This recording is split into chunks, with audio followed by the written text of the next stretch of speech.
Hey y'all, this is part 2 of the video. If you did not watch part 1, go watch part 1. Do not skip part 1 to watch part 2. Okay, this incident happened between the years of me being 7 and 8. I was living in Harlem at the time. I was living in the polo grounds. I was living in the projects with my grandmother. She lived in building 4 at the time. She was living on the 8th floor, and we had a bunch of family that lived in building 3. Building 3 was my aunt and 2 of her sons, which is my cousins, and a bunch of other cousins that lived there. Every day after school or every weekend, all the kids would get together and we would have sleepovers, and we would just, play in the hallway, play cops and robbers and whatnot. I used to spend the night there because I always wanted to be around my cousins. I always felt like I didn't have nobody that I could relate to because I was always surrounded by boys. And there was some girls there. So I'm like, you know what? Let me just go over there and have fun with my cousins. And one night, I was in the bed, and somebody crept up behind me and laid up behind me. And I turned around, and we just gonna call him K, because K is his initial in his name. And he started dry humping me, and he was grabbing my chest aggressively, grabbing my butt, and was trying to kiss me. He literally waited until everybody was sleeping or nobody was around, like how R used to do it. The similar thing with all of them was they all forced me to touch them as well. And I wasn't comfortable with that. I was always so scared.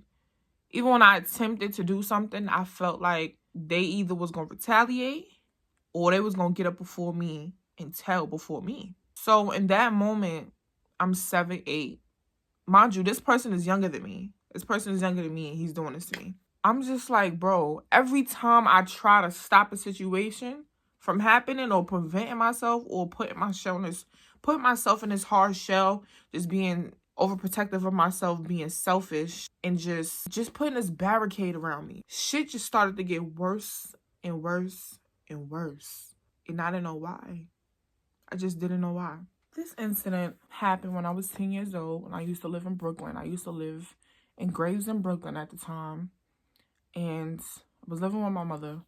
And my mother and my father at the time. This incident happened when I was 10 years old. I used to live in Brooklyn. My mother and my father at the time, I say my father at the time because I just recently found out that he's not really my father. So that's why I said my father at the time. Okay, so at the time, they were like off and on in a relationship. When they got back together at one time, he would always like let his kids come over and, spend the night and do all types of shit. All I remember is T came there one day. I didn't know him. I didn't know him at all. And he was being introduced to everybody else. And I wasn't familiar with who he was because I've never seen him before. So, eventually he started to come on more often to be comfortable and get used to us as a family. When every time he used to come over, he had a phone. So I'm like, you got a phone? Like I'm like 9 turning 10. I ain't have a phone. So every time he's coming over, he's always exposing me to porn. Like, he's showing me what porn is. He's showing me what he watched, all types of stuff. And I'm just telling him, look, I can't watch that. I will get in trouble if you show me that or if I'm entertaining that. So he's still showing me the porn videos. Everything inappropriate. He's laughing like it's cool. So he don't care. I remember telling my grandmother about that. And at that time, I was confiding in my grandmother a lot because I felt like nobody had my back. My grandmother is the superior one in the family, like on my mom's side. Let me explain this to y'all. These brothers are my father's sons. These brothers are not my mother's sons. Let's just get that. Let's just nip that in the bud right now. These are not my mother's sons. These are not my mother's kids. At the time, I confided in my grandmother because I knew my grandmother was really like that. I knew my grandmother would protect me from any and everything because nobody would do anything to her. I felt like talking to my parents at the time, it wasn't worth it because they were so caught up in this love trance that what I said didn't matter. So I just felt like, okay, they're in love to the point where they don't really want to hear what I gotta say because I'm a child. Kids make shit up all the time. Like, it's pointless. And my grandmother was living with us at the time, and I always used to run to her whenever I got in trouble, whenever I felt like I didn't do anything wrong, whenever I felt like somebody was out there to get me. She always took everything that I said so serious. I don't know if that's a thing that grandmothers do with their grandkids, but I just felt so protected when I was always on her side. And every single time I would confide in her, I always used to get in trouble. I always used to get blacked on. They literally used to wait until she left to get me. Either yell at me, curse me out, or beat my ass. But my thing is, or they'll try to make it seem like my grandmother isn't a good person, and that's not somebody that I need to be surrounding myself with. But I'm 9, 10 years old. I don't really know no better. I look at my grandparent as the Lord and Savior, like a superhero. How am I supposed to know all of these things that's happening when I'm just loving my grandmother for who she is? I'm not necessarily listening to what y'all saying about her. So I told my grandmother that he was being inappropriate and shit like that. So, at the time, she, confronts my mother about it. It goes over her head. And now it's a lot of conflict going on in the house between my father, my grandmother, and my mom. My grandmother been knew that he was fresh. She been noticed the red flags. But at the time, she eventually moved out, so there was nothing that she could have done. I don't remember nobody being in the house at this time of this incident, but I remember all his sons being in the house, two of my mom's sons, and we were all there. I don't remember no adults being there. I just remember me being the only girl there, and all the boys were there. So I'm chilling in the room. All the boys is playing the game. And D, I'm talking about D again. Even though I talked about D in part 1, we're going to talk about D in part 2 right here too. So D, bumps my shoulder, bumps my arm a little bit. He yo, go get in the shower. I'm like, okay. My mom is probably coming in the door right now. If I didn't get in the shower, I'm probably going to get my ass beat. So he probably telling me to get in the shower for the better, so I don't get in trouble, right? Don't think nothing of it. I'm like, all right.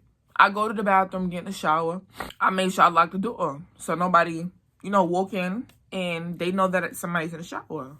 So I'm in the shower. I hear a knock at the door. And I'm thinking somebody needs to use the bathroom. But because there's so much loud noise in the background, I couldn't hear who was at the door. I ain't think nothing of it. I just opened up the door so they could just use the bathroom and get the fuck out. So I just hopped right back in the shower after I opened the door. And I was doing my business in the shower. I'm like, okay, I heard the door close. How long does it take for them to get the fuck out the bathroom? I'm standing there. I'm trying to figure out what's going on because now I'm scared to open up the shower curtain. I don't know if somebody walked in or walked out. I'm washing up. All of a sudden, the shower curtain opens. And it's D. And I'm staring. I'm like, bro, what are you doing? He then exposes himself, starts jacking himself off, starts feeling on my private parts, opened up my vagina, and literally slapped his penis on my vagina. And was rubbing it back and forth, trying to make these stroking motions as if I was enjoying it, or he was trying to make it seem like we were doing something, sexual. I'm scared. And I feel like, okay, if I try to run, I either may fall, or if I try to hit him, he may hit me back. So I'm like, I gotta tell. But how am I gonna tell? He's then grabbing on my chest, rubbing on me, grabbing my butt aggressively. And then right after all of that, because it had to last for a good 5-6 minutes. After all of that, he then ejaculated on my leg. So I'm now 9, 10 years old. I still don't know what this is. Any 9, 10-year-old know what this type of shit is? Come on now. No child need to be focused on what the fuck this type of shit is at all. I didn't realize what this shit was, what was being done to me, until I got older. It came to realization damn, somebody really did do that to me. Yeah, he ejaculated on me like I was some fucking slut. I'm not no slut. I'm your sister. We not supposed to be doing this, and that's the problem. This happens in a lot of Black homes, and it tends to be hidden, and it tends to not get a lot of attention. Black families tend to exclude the gay family member for being gay, disown the gay family member for being gay, but protect the molester and the rapist of the family. That's fucked up. Gay people don't deserve to be treated like that when they come out and be honest about who the fuck they are. They don't need to be treated like shit at all. Molesters and rapists need to fucking burn in hell. And they need to go under the jail. So now I'm just like, what am I gonna do from this point on? I just feel violated. I feel violated. And now y'all just taking it to a whole nother level. Like, y'all just doing too much. I always feel like the stepchild. I always felt like the ugly duckling. I always felt like I never mattered. Nobody didn't like me. I always felt like when I tried to be in the same circumference as my parents, that shine was taken away from me. I didn't have that. I didn't have that until I was physically alone with my mother and her 2 sons.